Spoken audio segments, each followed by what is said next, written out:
Good afternoon, members of the media. Good afternoon to our presenters today. Welcome to the Alliance for Change weekly press conference. Today, I'm happy to say that we're going to have presentations from both the leader of the Alliance for Change, Kemrat Ramjatan, Member of Parliament, and executive member and former GS of the Alliance for Change, David Patterson, Member of Parliament also. Mr. Ramjatan is going to be commenting on the request by, or the announcement by Minister Gail Teixeira with regard to the operations and removal of our association with Transparency International. Having said all of that, Mr. Ramjatan, please, over to you to present your statement. Thank you very much, Kathy, and welcome members of the media. I am going to do a statement here. Gail Teixeira must be condemned for disparaging Transparency International. At the 9th Annual Conference of Commonwealth Caribbean Association of Integrity Commissions and Anti-Corruption Bodies, Minister of Parliamentary Affairs and Governance, Gail Teixeira, sought to disparage and mock Transparency International for situating Guyana and other CARICOM countries as seriously corrupt in that body's Corruption Perceptions Index. The AFC views this reprehensible attack on a foremost authority in corruption perceptions as more evidence of an elective despotism emanating out of the PPP government. Ever since the rise of the Jagdeo-ite PPP, the political framing of critics and dissidents as the enemy has become routine. Instead of fairly evaluating and wisely addressing the message of these critics and dissidents, it is with feral blast that they head bash the messengers instead. Worse still, in this particular instance, is the attempt by Gail Teixeira and vicariously the PPP government to drag CARICOM's sister countries into this sordid project of denouncing Transparency International by playing the ignominious North-South card. The corrupt and lawless leaders of this government today want to strengthen their grip and power by foolishly picking political fights with local and international critics of their governance and accountability. Rather absurdly, they want to hurl abuse at reputable Western civil society organizations like EITI and now Transparency International, and will soon attend to Amnesty International and Reporters Without Borders when their next report on world freedom, press freedom will be out. Already the country has seen their witch hunting of the Guyana Human Rights Association and IDPARA-G, and even ordinary critics like Mr. Dr. Anand Gulsaran. The AFC warns that this assault on the free flow of information, especially on matters concerning corruption and bad governance, and which is basic and ingredient for democratic accountability, that is the free flow of information, is a frightening development.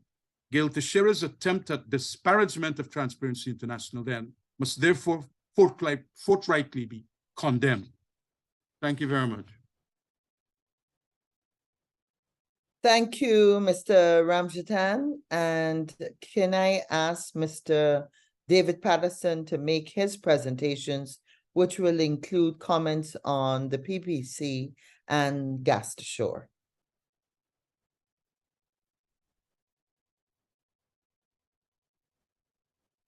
David Patterson, you're on. Apologies, I was still muted. My apologies. Thank you very much, Kathy, and good afternoon to members of the media. My statement on the Public Procurement Commission. On February 3rd, 2023, several complaints were dispatched to the Public Procurement Commission, requesting that agency to conduct several investigations into contracts awarded by the government, some of which has engaged the public as well as the Auditor General. To date, no official acknowledgement of receipt has been received. Specifically, complaints were raised on the awards of the following contracts. 8 contracts awarded to Dalip Enterprise by the Regional Democratic Council of Region 9, totaling $106.8 million. This contractor was debarred by the Public Procurement Commission in November 2019 until December 2030. These awards were flagged by in the Auditor General's report of 2021. A contract awarded to Dalip Enterprise for the 4-lane highway from Eccles to Great Diamond by the Central Housing and Planning Authority, totaling $890 million. This contractor, as mentioned before, was previously debarred by the Public Procurement Commission. A contract awarded to Statement Investment Inc. for the construction of Bamia Amelia's Ward Primary School by the Ministry of Local Government and Regional Development. Public records reveal that this company was established only 8 months prior to the award, bringing into question if the company would have met the technical criteria set out in MPTAB's standard bidding document. The Public Procurement Commission hosted a public day on April the 18th, 2023. The opportunity was taken to attend and to get an update. Engagements were held with several staff members, including the CEO and a commissioner. Unfortunately, while acknowledging some knowledge of the complaints, I was informed that only the chairperson would be able to provide an update. I have been unofficially informed that the Commission, after being dissatisfied with internal legal advice, is in the process of seeking the following legal advice from external sources. The advice sought are, firstly, to determine if the Commission can execute any of its functions as listed in the Constitution, which is the supreme law of the country. Secondly, to determine if the Commission can carry out any investigations on any breaches which occurred before they were sworn in. This is occurring in July 2022. And to determine if only suppliers and contractors directly associated with a specific contract can request investigation, not members of the public.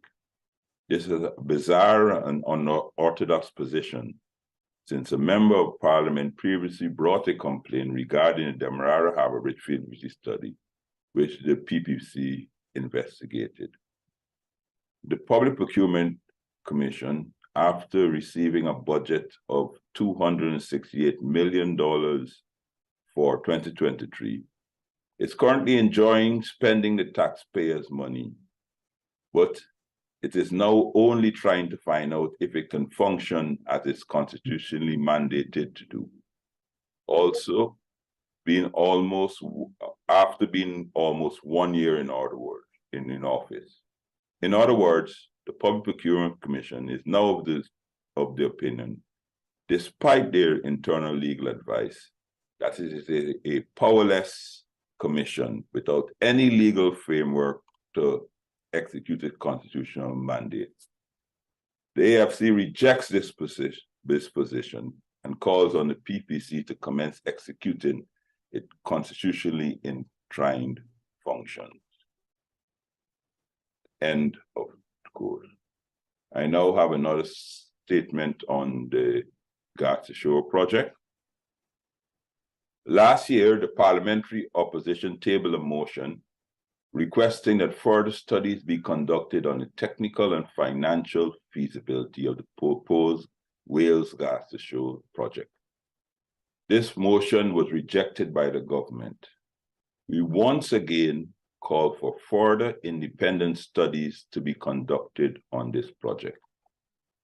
At the launching of this project in April 2021, the government provided their justification for the urgent need for such a project, specifically referencing the economic and technical benefits.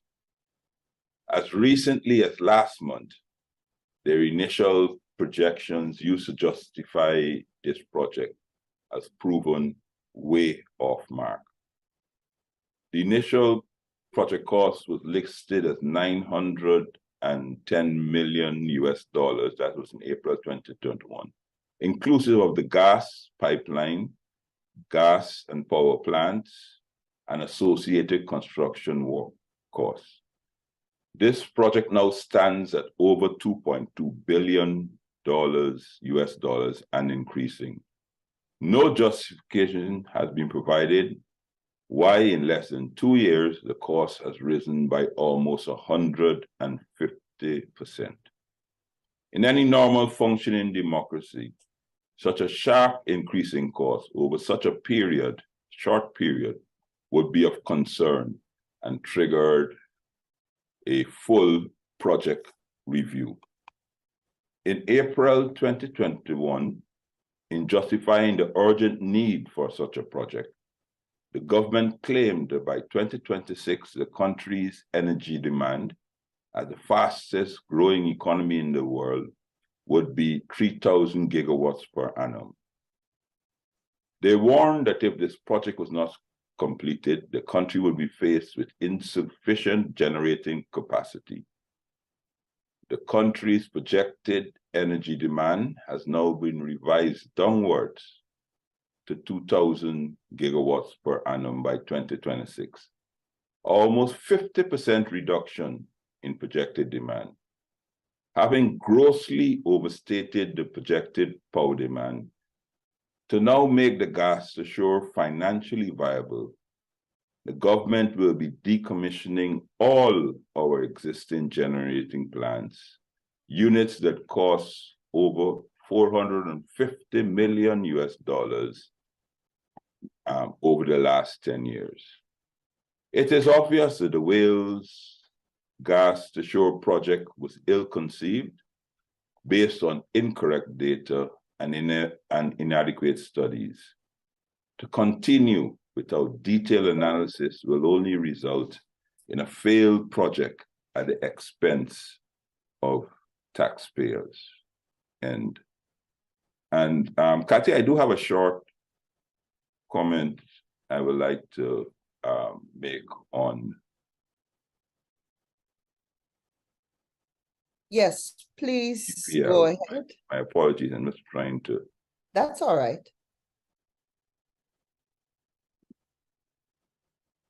GPL. Over the last 3 months, well, longer than that, the country has been experiencing daily power outages, which indicates that GPL is experiencing severe technical challenges. This does not augur well for a country that boasts of being the fastest growing economy in the world. The AFC holds the view there is no need to take politics out of the operation of GPL and agree on what is best for this nation.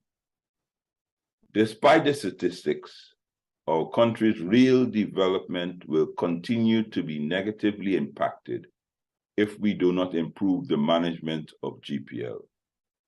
GPL needs better technical management and not political management. Our citizens who live in the fastest growing economy deserve to have a dependable supply of electricity daily. This is not a privilege, it is a basic requirement. Thank you. Thank you very much, David Patterson. And at this point in time, we can go to our questions on the presentations or any other issue of importance. Members of the media, would you raise your hand so that we know and we can maneuver taking your questions. And as is customary, please identify yourself and the organization you represent. Any questions?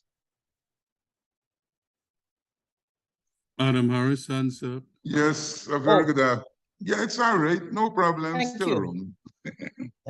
A very good afternoon, everybody. Mr. Patterson, I did see a letter from you protesting the actions of the Public Procurement Commission. No, you're talking about the very commission that came to the fore by the coalition and fought for by people like Cameron Ramjitan and all of that. What was the intention when you started it? And is the body living up to the intended purpose? Thank you very much, Adam. And if persons can recall, the Public Procurement Commission was one of the issues, the main issues in 2014, I do think, when the Alliance for Change issued our no confidence in the government at that time. It was the Public Procurement Commission is obviously supposed to be the oversight body to ensure that our procurement is above board, accountable, transparent, etc. And I know the previous commission between 2016 and 2020, when it was dissolved in December 2020, conducted several investigations, held several training programs, made several proposals, debarred at least, if I can recall, as about 15 to 20 contractors, primarily for fraudulent practices. They even conducted investigations, as mentioned in my statement, against complaints from the public. The current Public Procurement Commission was established in July of 2022, and they've done absolutely nothing. Furthermore, the commission are claiming that they don't have any powers. This is like now after the Procurement Act and the Constitution was amended. They don't have any powers to act. So they will not act, and they're seeking legal advice. They said that the legislation and Constitution doesn't empower them to do anything. Which is Cameron could weigh in on that particular legal aspect. They are claiming that they don't have since they were only sworn in July of 2022, they cannot look at any procurement breaches or allegations or anything that happened that occurred post. So therefore, July 2022. So all of the billions of dollars that would have been expended between August of 2020 and July 2022, this new commission is claiming that they cannot investigate them.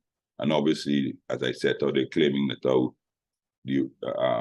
you only have the only persons that, if I am a contractor, only aggrieved persons can make complaints, which obviously is flies in the face of what was done before. So what they're doing is absolutely nothing. They're not taking complaints. I mean, as I said, I went to the public day. I met with the CEO, met with the commissioner, and all of them said to me that I have to make an appointment with a chairperson because none of them, they're all unable to even provide an update on what is really going on. So obviously, and as you could remember, with the establishment of the Sovereign Wealth Fund, one of the agencies that the PPP touted that would be the oversight agency to look over with all the billions of US dollar projects that they would be awarding would be the Public Procurement Commission. Yet this commission, now having enjoyed a 2/3 majority, 100% majority, all members of parliament voting for them, are saying that they have no power, they are unwilling to look into any complaints and those things like that. So obviously, that is an unacceptable position as far as the Alliance for Change is concerned. I don't know if Kemrat would like to weigh in on the legal aspect. I wanted to make the point that it might be what is called self-imposed subversion. That is, the commission itself, as a constitutional body with so much powers in matters relating to procurement of goods and services, which, just 1 minute.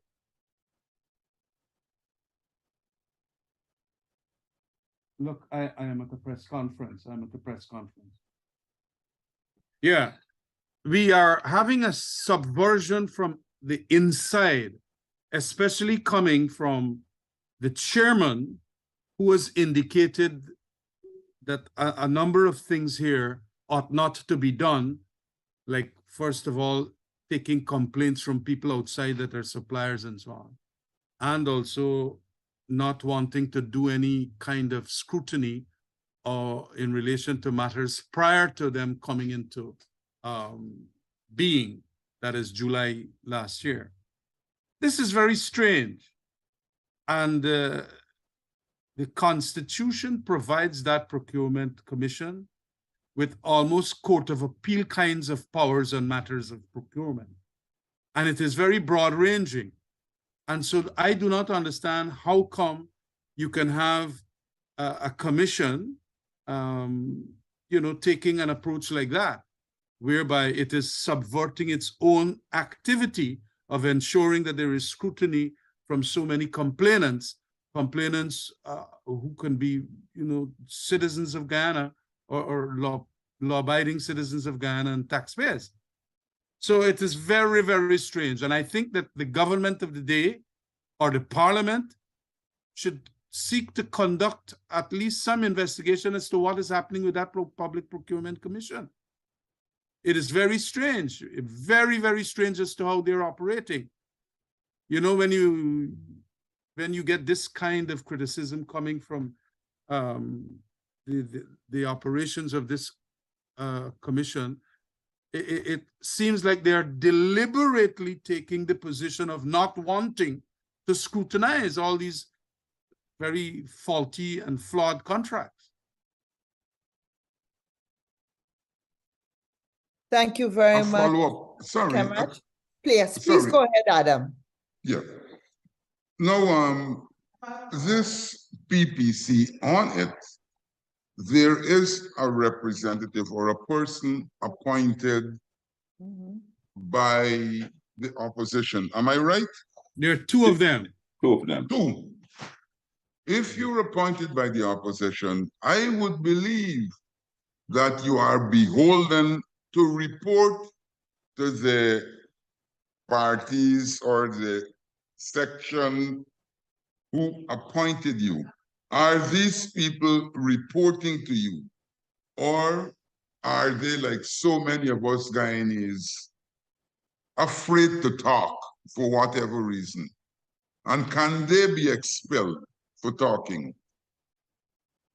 Well, I want to say to the Alliance for Change has one representative and on the commission, and our representative have been briefing us periodically on the goings.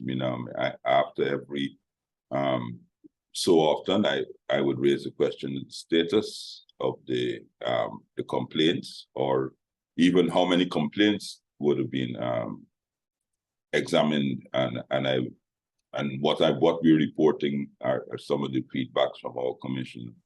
On the question of expulsion or changing or those things like that, I would defer that to the legal person on the commission on this call, Kemrat. Yeah, no. Look, our commissioner, Ms. Diana Rajkumar, has been constantly being asked by, especially myself and David and other senior leaders, as to what's going on. And of course, this is how we are getting to know a number of things, because at least she has to explain to us why what is happening there is happening. And of course, we do have her indicating a number of things that are not going right. And that is why we're making all of these statements to the press. As to what is happening with other commissioners, I do not want to breach confidences of our representative, because I even understand that they had to sign up, they had to sign up an oath to secrecy. Yeah. I don't understand, like judges and so on of the High Court and the judiciary branch of government, if they just got to sign up oath to secrecy. But I noticed that all of that has been happening there. So I would hope that, this kind of thing is going to go straight to reporters to ask some more questions of especially the chairperson, Ms. Chase. Thank you very much, Kamaraj. And we have a question from Davina of Kaito News. Good afternoon, everyone. Thank you. Mr. Ramjatan, you said in your statement that the government is picking fights with these organizations that are highlighting the lack of transparency. Where do you think this leaves the country in terms of management of the oil sector and these other mining industries especially? It leaves it in an extremely frightening place. It scares me, it worries me, it troubles me. And it must trouble every Guyanese. And quite frankly, it is leading to a dangerous place, because our monies could be stolen by these oligarchs, politicians multiplied by oligarchs within who they sell these things to and so on, and who they contract with and all of that, and big contractors. These oligarchs now can then take away a whole set of the monies from the country, and we will never get to know. And it is in that context then that it could also, as I have always been saying, bring resentments, and the resentments can lead to an explosive situation. So two things: they could be stealing our monies and don't want us to know. They could be having incestuous relationships with big oil companies and so on, who then they're going to use or abuse for purposes of doing their bidding. And then, of course, we can have lots of people in Guyana getting vexed about the situation, and that creating a dangerous situation. Thank you. Ms. Hughes, I have another question. Can I go ahead? Yes, please go ahead. Thank you. I think this one may be directed to Mr. Patterson or any other of the AFC representatives. Are you concerned about the ramping up of oil activities, given that Guyana has yet to put mechanisms in place for timely audits and secure full liability coverage from Exxon? There's also a concern that the FDP reviews are not being properly scrutinized. They're being completed within weeks and so on. What are your thoughts on the government pushing for increased production offshore? Hi, Davina. Thank you very much, and it's very good to hear from you. Look, we've always expressed our concerns in what's going on. I mean, firstly, Davina, we have said it, myself and Vince Adam have said certain things consistently. First and foremost, the FPSO's Lisa 1 has a nameplate design, meaning that its capacity is 120 barrels per day.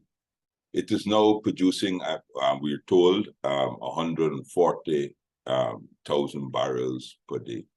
And all we were told is that they did some modifications. No one explained to you what modifications are. EPA didn't even review or reissue a license and those things like that. Similarly with the license 2, which is now, I think, bumped up to 260,000 barrels a day. In trying to get as much money as possible, we feel that the government is taking a lot of shortcuts, and the operator as well as taking a lot of shortcuts.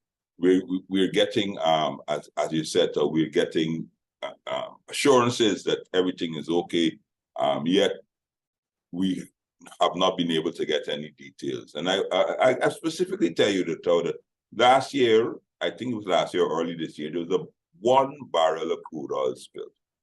1 single barrel of crude oil spilled. It's almost, I don't know the time. The EPA has not even said to us and the country what is the cause, what has been implemented to address the cause, ensure it doesn't happen again. All we were told is that they flew over and they looked at the sheen and the dispersed the sheen on the river and so forth. So all of the safeguards that we have are not in place. Yet we're heading, I mean, I heard that the third SP or so is in Guyana, and it should start up sometime this year. And I have no doubt they've been similar to what has happened with Lisa 1 and 2. It's nameplated for 20,000 barrels per day, but they will allow them to increase to a strange number, increased number, all to maximize profits at the detriment of our country. And it was as astonishing as of March 2022, when the final audit that was released is done by, I think, IHF Marketing, that neither Exxon, CNOG, nor Hess could provide us with proof 3 years after starting, of any insurance. Not even, come on, there's been a pushback with against limited liability insurance, yet they haven't even put in place the most basic insurance coverage whatsoever. So we're operating uninsured. And it's all been facilitated by the government. And you can see there's legal challenges by private citizens, and I commend them for that. But it looks as though the oil sector has free rein in the country. EPA has just reissued, despite the citizens of Houston area, who just reissued an objection to EIA for Schlumberger to do store radioactive materials in a residential area. That just highlights to you how willy-nilly and how laissez-faire the government is taking the oil and gas sector. Yes, they're great development partners. Yes, they make a lot of money for the country, which the country needs. However, they can do this responsibly and for us. So we are concerned. Obviously, the 4th SPS has been constructed now. The 5th one will production again will be improved. The Petroleum Commission has not been in place. Despite there being a draft bill left by the AP and UAFC coalition government since 2018. There's several things are lacking. Transparency, if you go on the website and try to seek the flaring data, it's always 3 months in arrears. So one has to be very suspicious if we're actually getting the correct information. You still can't get the questions asked by private individual citizens. We still can't get Alison Redford's report. All the information that would allow us to have some sort of confidence in the government's stewardship has been withheld. So we are very concerned. I wish to add that. Let me add. Oh, sorry, Vince. Go ahead, Vince. Yeah, let me add to what David said. Now, the other thing that is very important, because I know there are lots of detractors out there who always like to say, when people come out and speak the truth, they always like to say that, we are all anti-development, which is a bunch of hogwash. Enemies. We have always said that we support, even David said it in Parliament, Kemraj and everybody, we support production. As a matter of fact, production started under the coalition. We've always supported production. However, it has to be done within the rules of our laws. They are, they're just flouting all of our laws and moving forward because of greed. There are 4 aggravating circumstances that people have to be worried about. David mentioned one. The first thing is that we have got, again, getting back to not to violating the laws, we've got Lisa 1 and Lisa 2 operating above the safe operating limit. David mentioned nameplate, which is a fancy word that Exxon has been throwing around to confuse folks. The permit says, which is the law, the safe operating limit, those are the exact words, the safe operating limit is supposed to be 120,000 barrels per day. As a matter of fact, the EIA says that the operating limit should be 100,000 barrels per day, not 120,000 barrels per day. And the reason behind that, it's a common practice that you always go about 20% below the safe operating limit set by the EIA, so that you would even come close to the safe operating limit. Guess what they're doing? And it's not 140,000. They're operating above 150,000 barrels per day, which means if you take it back to the 100 barrels per day they're supposed to be operating, it's what, 50% above what they're supposed to be operating.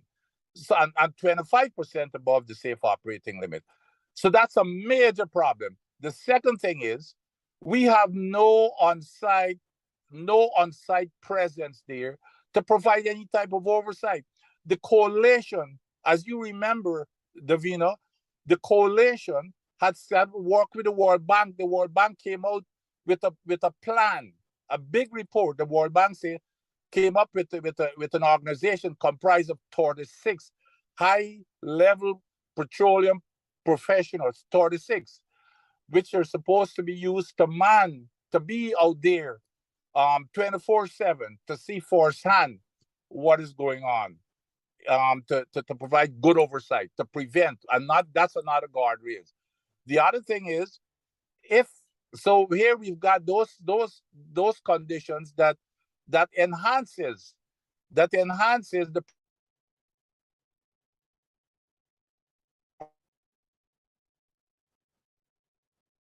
Got disconnected.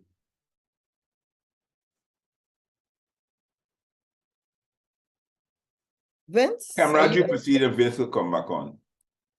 Okay, Yeah, yeah. I wanted to say that it is important, again, that so many of these institutions that we created, public procurement, they're seeking, and I think it is at the direction of the government, to subvert themselves. Environmental Protection Agency must know that they're violating certain rules in relation to how much barrels per day they can bring up.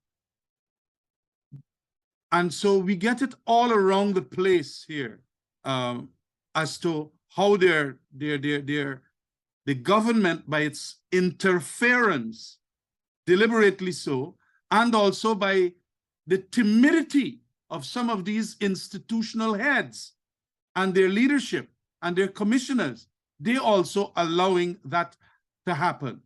In a democracy, Adam, and whosoever asked the question, I think it was Davina, these institutional arrangements were put in as checks and balance. So government just can't go and tell them what to do and this and that and whatever, or the big company can't tell them what to do. There are laws that Parliament has passed, the people have voted for, which must be abided by.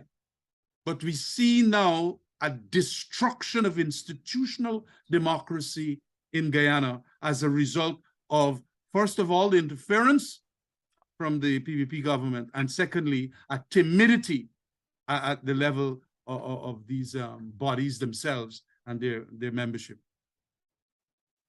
Thank you, Kamraj. And I think I see that Vince is back. Vince, if you're hearing us and you wanted to continue your comment, please proceed now.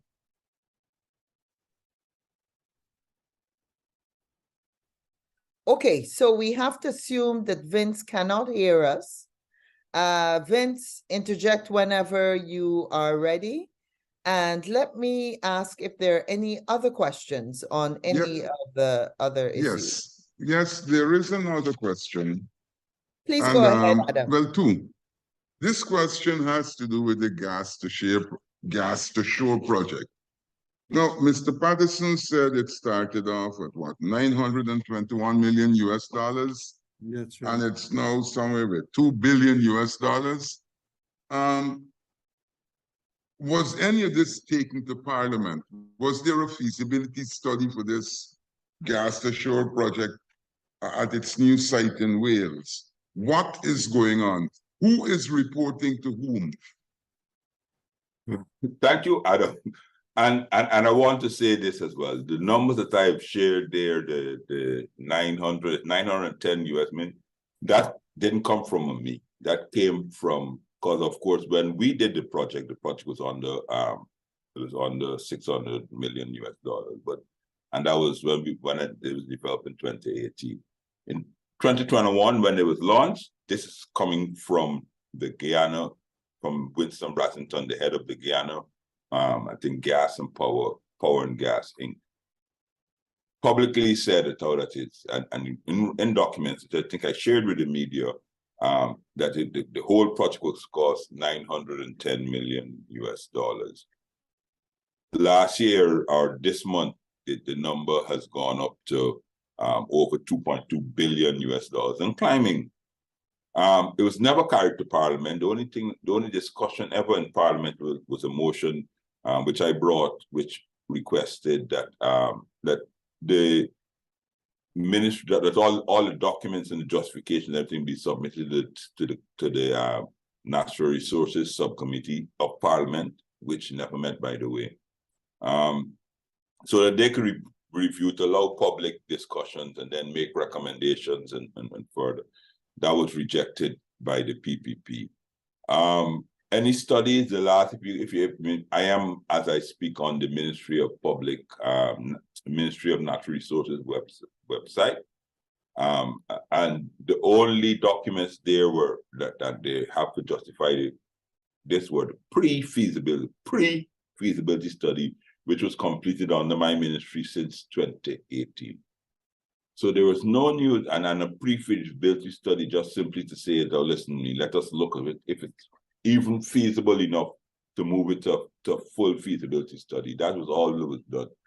There's no economic or financial studies or anything like that. We just simply did a pre-feasibility technical study, because instead of investing a lot of money and time, if the pre-feasibility study said out that the project was not even worth considering to go to the next stage, it would have died there. So there's nothing since 2018.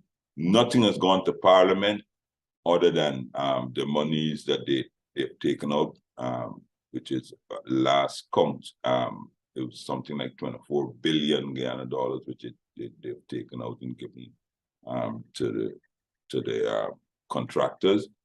Everything, every single projection, and here's where I'm concerned, Adam. Not only the gas to shore project. If you read their much touted LCDS 2030 publication, which they had made a lot of Google about, and they set out as their blueprint, all the incorrect data, the 3,000 gigawatts per annum by 2026. All of that are contained in this LCDS 2030, and they use it, and then of course they said, oh, we need to have that. But in addition to that, we have to do a mile of falls, you could remember, because the gas to shore project would not satisfy this great demand that they are projecting by 2030 and 2026. However, and then they made all these claims, you know what I mean, and it really looks good on paper. 2.5 years later, our projected energy demand has dropped. No comment whatsoever on why is it dropped by 50%, you know what I mean? There's no comment whatsoever. I mean, so obviously what it means that all the bells and whistles and the glowing things that we're talking about in this country are not being hit. We're, of course, all we're doing is getting increased revenues from oil. with all the associated industries, the diversification of our economy and those things are not being met. We're approaching the state of the Dutch disease, I mean, because they had this fanciful projection that so many companies would be here, et cetera, et cetera. But when you have a real data, it drops your projection, your demand by 50% in 2 years. It shows that behind all the smokes and whistles that we're in serious. We have a serious challenge. I want to bring to the attention too of Adam. Thanks very much, David. Talking to some of the experts in the matter also, this additional cost from $900 million to 2.2, which excludes transmission costs that can come up even more, let's call it $3 billion. That is the cost of this thing. And for whatever the amounts of megawatts it will be giving, if it is 200 or 300 megawatts, it would necessarily mean that the cost of this thing will be almost 5 times what we are now having for as the cost here. So when the government also, and that economic expert, I don't know where you're learning economics from, Mr. Jagdeo, were to say that by that time when the gas ashore is completed, that we are going to bring down the cost of production to half, is against all economic laws. If the thing is going to produce at about 5 to 6 times more costly, how are you ever going to bring down the cost? You will then, when you get the operations going, have to subsidize the gas to shore, the cost, so that you can bring down cost to half as what we are now paying for electricity. There is no fundamental economic study to do vindicate what Jagdeo is saying. And I think just like how he likes to hide all of these things, he is hiding it, because more and more as you come to think of it, the economic feasibilities of that gas to shore is certainly, by virtue of all the costs we are now hearing, cannot bring down for the consumer to by 50% what we are now paying. It could never. Talk about when you deal with all these costs. Hey, camera. Yes, Vince, good to have you back. Please go ahead. Cathy, let me yes, sorry, I'm on the road. So, but let me add to that, and I know David and Kemraj covered most of it, but anyway, it starts with a feasibility study. That there no feasibility thing at that location, none. And as a matter of fact, it violated this sanctity that you hear the administration keeps talking about. It violated the sanctity of the contract, and I think in section or article 12 point something, where it says before any gas project is implemented, there has to be a feasibility study. And there was no feasibility study. The only feasibility study you heard was from the vice president, who said his feasibility study conclusion was that it was a no-brainer. That's all. That's the justification. Every project starts with planning and it ends with planning.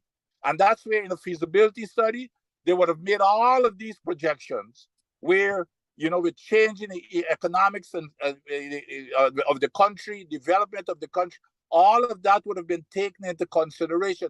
None of that was done except that this no-brainer stuff. I don't know what it means.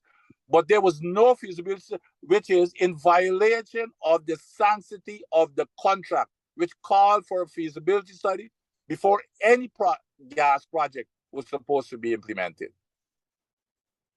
Good point. A very good point too. Cathy, if I can add a quick note. Yes, please go ahead. Ricky Ramsaru, Member of Parliament. Directly to Adam's question. Adam, in the last Parliament, when they bring, I can't remember, I think it was 40-something million, but we can check it back. When the Prime Minister bring that paper, we asked the question, where is the financial plan for the gas to shore energy. And it go wrong like Falcock, right away wrong, and couldn't answer. I even say they have a document. So that's the reason why you will find the cost we keep climbing every year. Now let me tell you what's the fear of that. You remember that white elephant, the Skeleton Sugar Factory? That is exactly what's going to happen to the gas show project. And that is the fear that I have as a young member of parliament when it comes to that gas show project. Because, and we even asked them to lay it over. And when we asked them for the timeline to leave it over, they don't even want to give that, which therefore means that they don't have a plan, a financial plan in place. And that is the reason why, Adam, you will find that the cost will come every year in the budget for amount of money, which we don't know exactly precisely or exactly where it's be spending. And that's the problem we have. Thanks, Kathy. Hey, Kathy, quickly. I'd like Kathy, to add, could I, let me quickly, because I think I got cut off when I was making this point, that the Venus question, which was, you know, aren't we afraid that they're moving ahead, et cetera, et cetera. The one thing that hadn't been looked at yet, which is, you know, I'm going to address sometime in the near future, is the vice president keeps going around saying that they tighten the environmental regulations. Well, here are two areas where I don't know what type of tightening is, the reverse of tightening. In the capping stock that he always seems to be talking about, which is, he had nothing to do with the capping stock, which is, you know, to prevent all, you know, after you get a disruption and oil starts spouting into the ocean, this big heavy piece of equipment, 50 to 100 tons, you put it on top of it. That capping stock was created under Dr. Bino and the Department of Energy, and we supported him. We demanded that that capping stock has to get to the site within 3 days. That's what's in the Payaro. Do you know what they did? They took that out to the Payaro and put 9 days into the Yellowtail, which is the permit that they wrote. Mm-hmm. The other thing they did in the Payaro that we also wrote, that they signed afterwards, we said that they have to re-inject all of the water back into the reservoir. They removed that completely from the Yellowtail, removed it completely, and to let the water be dumped in the ocean. So those are the kinds of things that they're moving ahead, all because of greed and all because Exxon demands it. So now all they're doing is kowtowing to Exxon. Whatever Exxon is want, the $2 billion was wanting that they wanted, this parent company gimmick, and then the capping stock to get it there for 3 days instead of the 9 days that they've increased it to from the past administration, which had 3 days. And then, of course, the water dumping that was completely stopped by the coalition, that they are now come back and say, no, it's okay to go and dump that water. Thank you, Vince. And I do want to add that, and to reassure our reporters, that we have utilized as much as we can the Parliament to try and demand that some of this information be presented. And it is unacceptable that we still are not allowed to get these answers. I personally, you would know, have laid questions that were not allowed. I want members of the media to know that 2 days ago, we had our Parliamentary Management Committee, and under the any other business section, I raised again with the Speaker of the House the importance of us receiving an update, a formal update on all the committees that still have not been called into operation. Specifically on this occasion, I'm referring to the Natural Resource Committee, which still has not been meeting. And of course, as you all know, it is close to, we're heading to 3 years. So it appears that there is a deliberate agenda to stifle information. And this is where we want the media to assist in pressuring and ensuring that as citizens and members of Parliament, we have a right to know what is going on with our monies. I see Davina's hand up, so Davina, please go with your question. Thank you. Just to follow up to Dr. Adams, sir, do you think citizens should take comfort in the fact that Exxon is now required to have that capping stacking country to respond to a spill? Oh, no, and Davina, I think we looked at getting it into the country, and because of, it's a heavy piece of equipment, and it was going to be stationed in Trinidad. We said eventually it has to come to Guyana when we've got a deep enough port, and it's a very heavy piece of equipment, rather than the flight to fly it in and those type of thing, to get it from the wherever it's stationed to the location. So that was the issue. So when Exxon came to us at first, they were recommending 20 days, believe it or not, 20 days. And let's go back to the Macondo spill in the Gulf. That lasted for what, 87 days. So if they had a capping stock, and by the way, the capping stock was developed after the Macondo and because of the Macondo. So it's a new piece of equipment. Okay. So the objective is to get it to the site as soon as possible.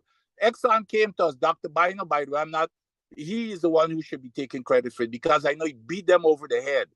They started out with 20 days. We got them down to 3 days. If you go read look at the Payara permit, we got them down to 3 days, including we said, well, okay, the closest place is Trinidad. They had it in the northern part of Trinidad. We said, no, you got to bring it to the southern part of Trinidad where it's closer. We had them down to 3 days. And that's what's in the Payara. It's shocking that they have now increased that to 9 days. So it doesn't matter when it comes out of Guyana, which is what we eventually were going to get to bring it into Guyana. It's about the time. What's the best location you can have? What's the closest location to get it to the site as soon as possible? We had it down to 3 days. And if you read the Payara, that's what you're going to see.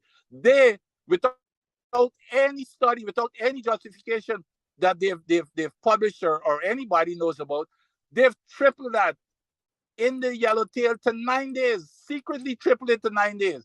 The same thing with the dumping of the water. We said you have to re-inject the water back into the reservoir. That's what we have in the Payara. They removed that, deleted it completely from the yellowtail that they permit, that they had everything to do with, and they signed. So now we've got all that water being dumped into the ocean instead of re-injecting. So over the life, and then when I see the EPA send out this narrative here about they're treating the water, hell, there still are the standard. They're still all in the water, and if you calculate that small concentration over the life of the field, we will have had over hundreds of thousands of barrels of pure oil dumped in the ocean with that water. So when they talk about, well, it's only 29 milligrams per liter, it adds up.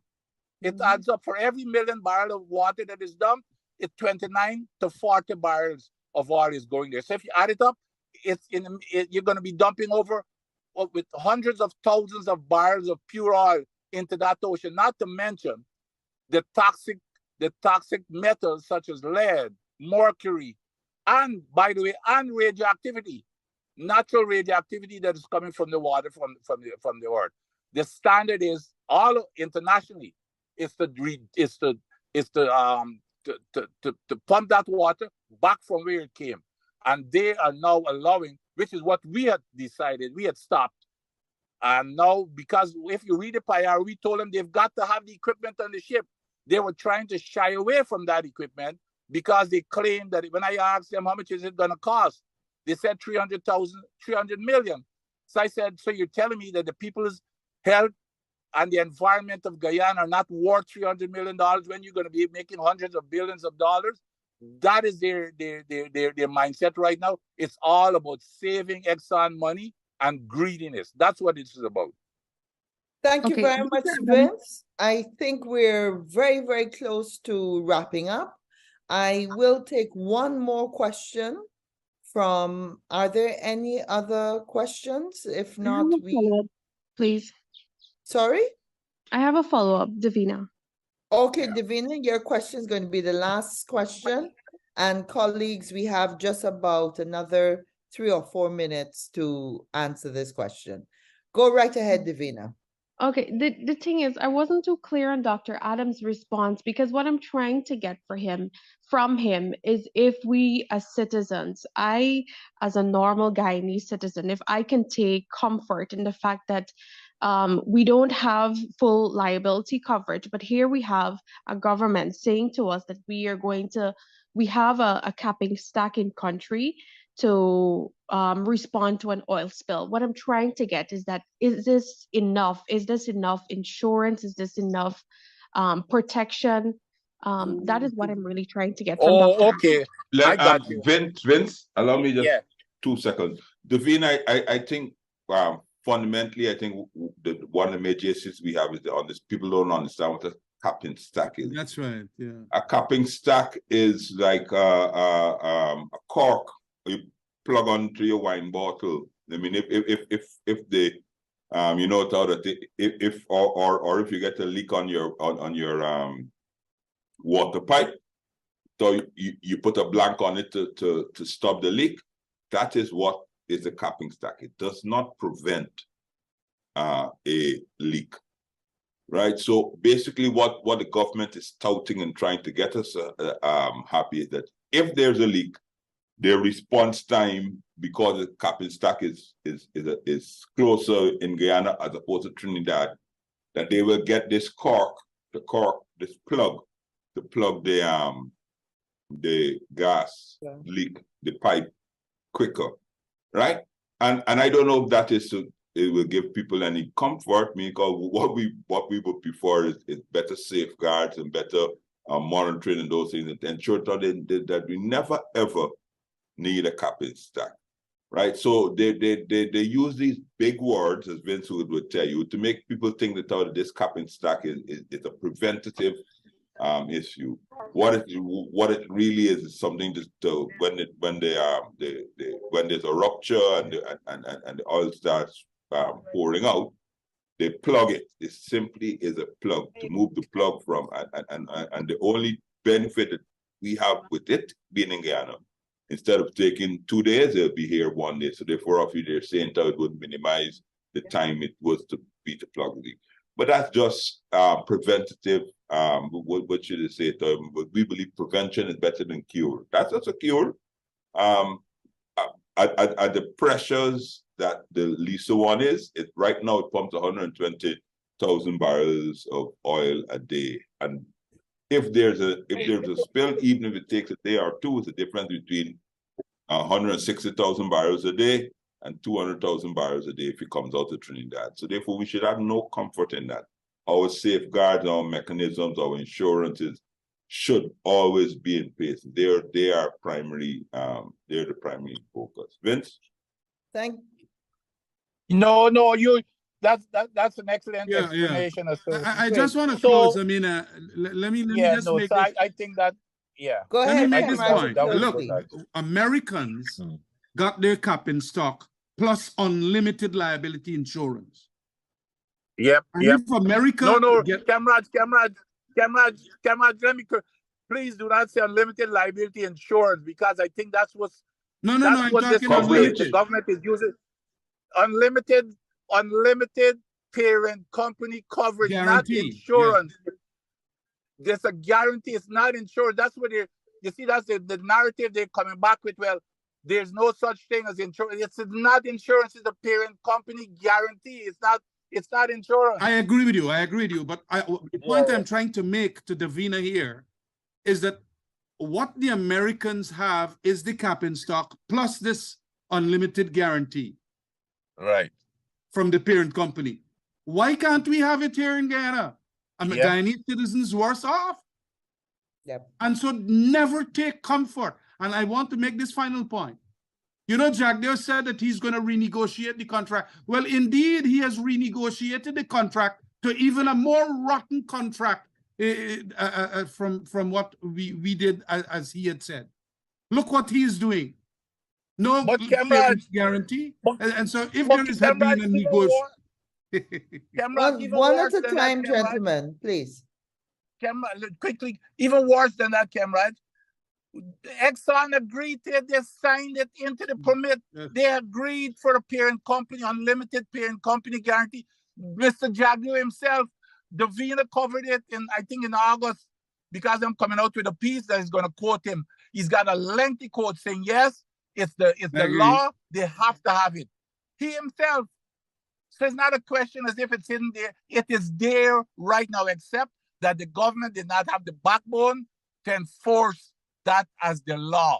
So now they're cutting it back now. They want to change the law, what's in the permit, from unlimited parent company guarantee to 2 billion. That's the issue.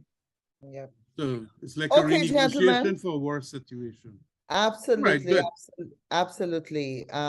We know that the vice president also has a very negative track record of success, a poor success rate at any major project in Guyana. And we don't have to go back and mention Skeldon, the fiber optic cable, and all the others. Anyway, we have had, I think, a very Davina would like to ask a question. Final question. Sorry? Davina. I thought that was the last question. We're actually over the hour. Okay. Davina, what was the question? Is it something that you can engage?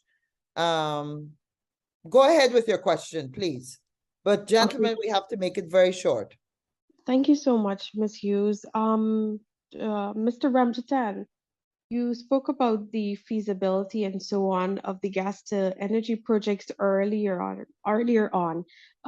But there seems to be a focus on what this project may do for electricity and power generation for our country. But the government has also said that this project will also generate liquids that can be resold and generate a profit.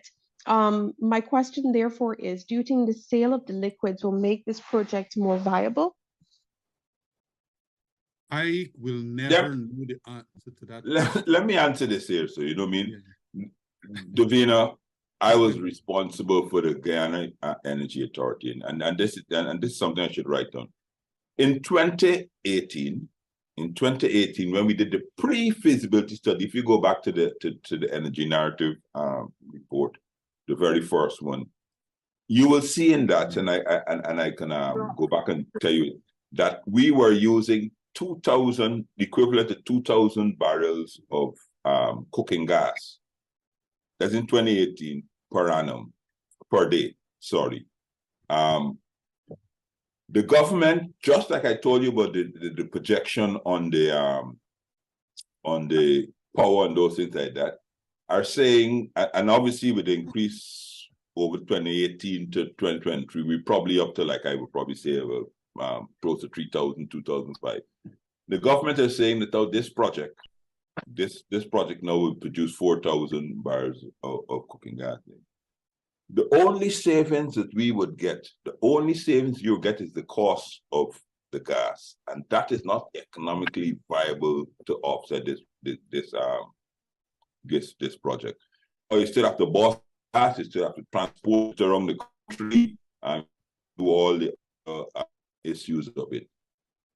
Cooking gas alone cannot get enough money to repay that whatever Cameron said, $3 billion when you add in everything, plus the sunk cost for disconnecting all the generators, it'll be almost $4 billion. Sale of cooking gas alone cannot fund and make this a feasible project. But that's what they do. I mean, there's not enough gas to do urea, ammonia. To get our fertilizers, you need to bring in at least an additional 8 to 5 million cubic feet of gas per day on top of the 50, right? To get urea and ammonia and those things like that, you need to bring in another 150 million cubic feet a day on top of the 50. 200 million. We're not there yet, and we will not be there yet for the next, if we ever get there, for the next 10 years. But they throw these things in for the gullible, and I mean, like Cameron used a statement, red meat to the wolves. To the base. To the base. So they throw these things in, and people think, oh wow, we'll get fertilizer, ammonia, urea. there's not enough gas in this project, nor to come that can make it feasible. But Well, they say these things up front, and the base was saying, oh, it's not just electricity. The cooking gas alone cannot fund this project. But David, and here's that to answer the Davina question to just to add, the question that Davina is asking, that's where the questions are answered in a feasibility study. That's right. That's the whole purpose of a feasibility study. It starts with a feasibility study. All of the different scenarios, everything that David is talking about there's no conjecture. There will be raw numbers for every single scenario, changing economics. How much gas do you need? They don't have to inject all of that gas. All that gas is doing is filling up volume. They can use water. Then they got tons of water from the ocean.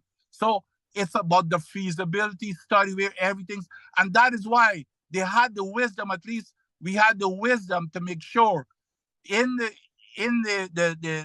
contract, it was in there that before you consider any project you must do a feasibility study. So we're violating the sanctity that we keep talking about by not doing a feasibility study.